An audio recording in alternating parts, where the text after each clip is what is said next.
Welcome to white base academy.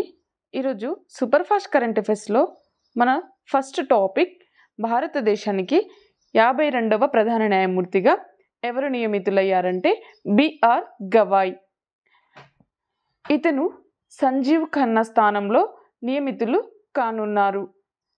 రాజ్యాంగంలోని 5వ భాగంలో ఆర్టికల్ 124 నుంచి 147 వరకు సుప్రీంకోర్టు గురించి తెలియజేస్తుంది.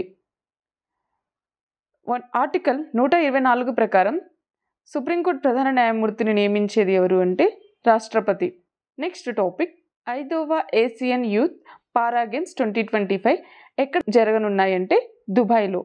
Next topic, Indian Weightlifting Federation athletics చైర్పర్సన్గా ఎవరు నియమితులయ్యారంటే Mirabai Chanu. Next topic, global financial stability రిపోర్ట్ను ఏ సంస్థ విడుదల చేయనుందంటే International Monetary Fund. Next topic, భారతీయ రైల్వే పంచవతి ఎక్స్ప్రెస్ రైలులో తన మొట్టమొదటి ఏటీఎంను ప్రారంభించింది. అయితే ఈ పంచవతి ఎక్స్ప్రెస్ ముంబై మరియు మన్మాడ్ మధ్య నడుస్తుంది.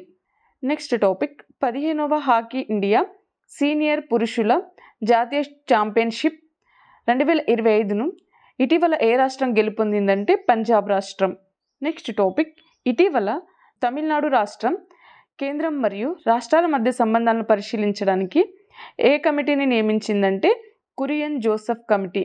తమిళనాడు యొక్క సీఎం ఎవరు అంటే ఎంకే స్టాలిన్. నెక్స్ట్ టాపిక్, నీతి ఆయోగ్ నివేదిక ప్రకారము ఆటోమొబైల్ ఉత్పత్తిలో భారతదేశం ప్రపంచవ్యాప్తంగా ఏ ర్యాంకులో ఉంది అంటే 4వ ర్యాంకు. నెక్స్ట్ టాపిక్, ప్యారిస్లో జరిగిన Freestyle Chess Grand Slam 2025ను ఎవరు గెలుపొందారంటే మ్యాగ్నస్ కార్ల్సన్. సో ఇది ఈరోజు యొక్క కరెంట్ అఫైర్స్కి సంబంధించిన క్లాస్. ఈరోజు క్లాస్కి సంబంధించిన పీడిఎఫ్ యాప్లో ఉంది, డౌన్లోడ్ చేసుకోండి. వీడియోని లైక్ చేయండి, షేర్ చేయండి. Thank you.